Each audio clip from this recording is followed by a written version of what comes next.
This is the setup for a vein ablation. We have the ultrasound machine and the ultrasound tech. We have the patient. Her leg has been cleaned and sterilely draped.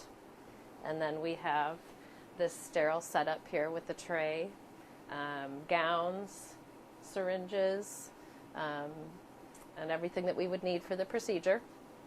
Over here we have the tumescent pump, the radiofrequency ablation setup, and the laser setup as well for whichever procedure that we're doing. Hi, this is an ultrasound-guided vein ablation. I'm Nick Shammas, and I want to introduce to you how we do a right great saphenous vein ablation.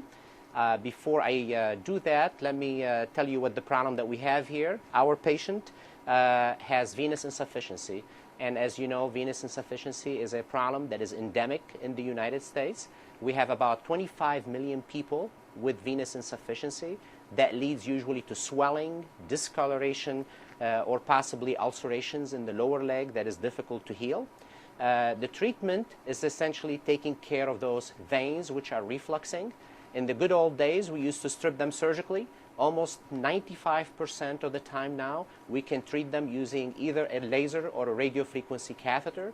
Essentially all what that does, ablate the vein and closes it down without any surgical removal. It's a very effective procedure. Most patients get a lot of relief of their symptoms, and we have seen clearly an improvement in the ulcerations if a patient has an ulcer or a sore which is not healing. As you know, this procedure, today we're going to be using a radiofrequency ablation procedure, and this procedure is done under local anesthetic. The patient typically don't even need to take any medications before the procedure. It's all ultrasound guided, so we have to identify the vein exactly, and we have to get into it, deliver the radiofrequency catheter, and then numb around it very well. We call that tumescent anesthetic, and then go ahead and take care of the vein. We're going to be illustrating that to you at this minute. The first thing that we're going to be doing is we're going to go ahead and numb the area that we're going to be putting our sheath in. We've already identified the best access site for our catheter. So we're going to go ahead and put a little numbing medication here. A little bit of a sting, hon. Here we go.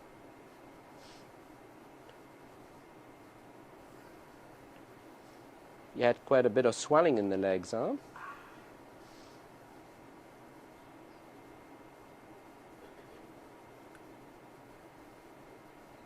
Okay, so we're putting a local anesthetic with lidocaine. And then we're going to be using a needle. You know, that Cook needle will allow us to actually, or it's actually a micro needle that would allow us to get into the vein. And we have a backflow of blood. That means we're inside the vein. Now with the wire in the vein, we're going to do a small skin incision just to allow our sheath to go in. And this is our 7 French sheath. We're going to go ahead and put this one in here. A little pressure, that's it. And so now we have actual cannulation of that vein. Sometimes we can aspirate blood, sometimes we can't. We're going to try that.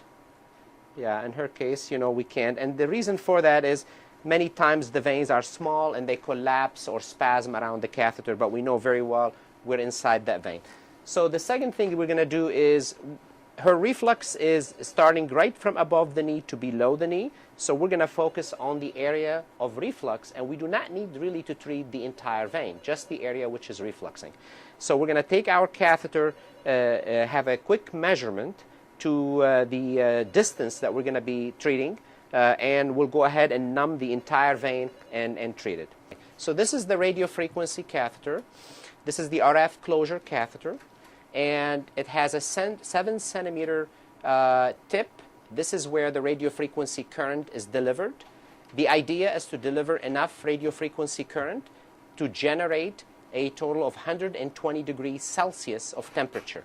Of course, that's more than boiling water. Therefore, we have to have a good amount of anesthetic around that vein for multiple reasons. Number one, of course, to take care of the pain, but more important is to create a heat sink around the vein so that heat will not spread to the surrounding tissue and nerve and create any damage there. So at this point in time, you know, we get an idea about the distance we're going to take care of, and it's probably going to be that much. All right, so now the catheter is all in place, and all what we need to do is create the anesthetic, you know, and we're going to do this using a pump.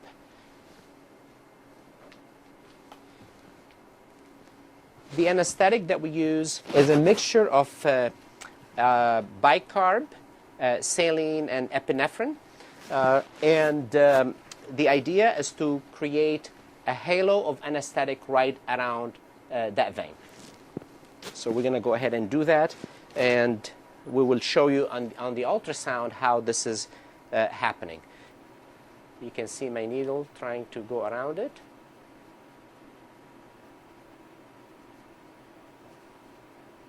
Well, we're almost done with the anesthetic part, and once we're done with that, we're going to start the treatment. You shouldn't feel anything at all with the treatment, okay?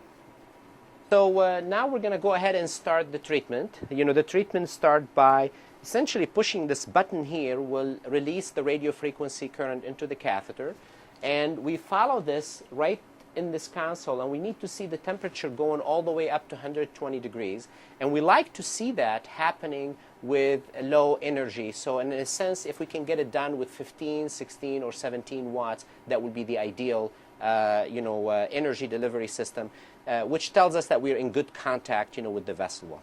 Okay, so we're going to start right now. Okay, you should not feel anything. If you feel anything, you let me know. I'll give you more anesthetic, okay? So you can see this is a 23 watt. We like to get it down. Now it's down to 19. You know, so we're going to put a little bit more pressure there. 17, 16 is perfect. And we're generating 120 degrees, which is excellent. So it does a 20 seconds treatment. This one we're going to repeat one more time. I always like to do my first treatment twice. And you can see the second treatment is much easier to get to the 120 degrees only with 12 watts, which is great. Very good. So now we're going to be pulling this 6.5 centimeter, and this is all marked on the catheter. Remember, we're treating 7 centimeter and pulling 6.5 centimeter, which means we're overlapping 0.5 centimeter for the treatment zone. Okay, I'm going to go ahead again. And you can see here again, you know, we're generating 20 watts, 15 watts to get to the 120 degrees. Again, perfect. So we have good wall opposition to the catheter. How you feeling? Okay. Perfect.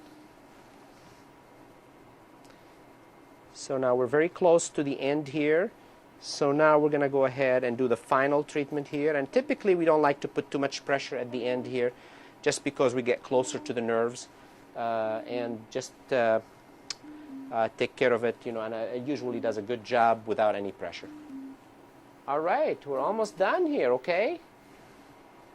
All right, so now we're done, and all what we need to do is pull everything out, and we're going to clean all this anesthetic from the inside and clean the remaining blood, push it out of the incision right there. And it looks really, really very nice. Perfect. I don't see any problems at all. So we're going to go ahead and put compression wraps around this, and we like to keep the compression wrap for a couple of days, and then we use compression socks for about 2 weeks after the treatment. That will allow the treatment to become more permanent, and hopefully there will be no recanalization of the vein that we treated. So we'll illustrate how we do that for you. So once the treatment is completed, we go up to the common femoral vein, which is right here. This is the, we go up to the common femoral vein to make sure that there's proper blood flow in there and that nothing has traveled up to cause a thrombus.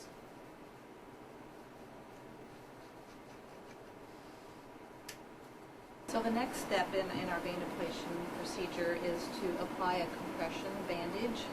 We use gauze and Coban, and they leave this on for 24 hours to have that compression applied. After the 24 hours, they put on a compression stocking. So that's what we're going to do now is wrap the patient.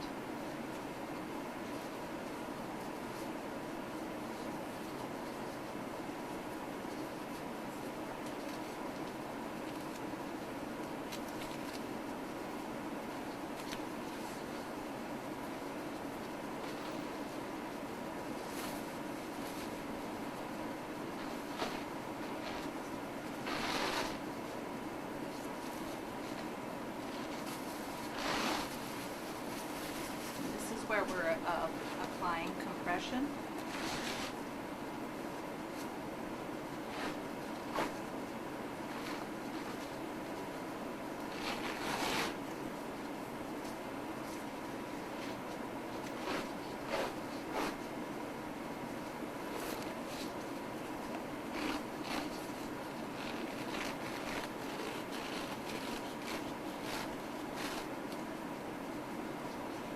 So how did the procedure go?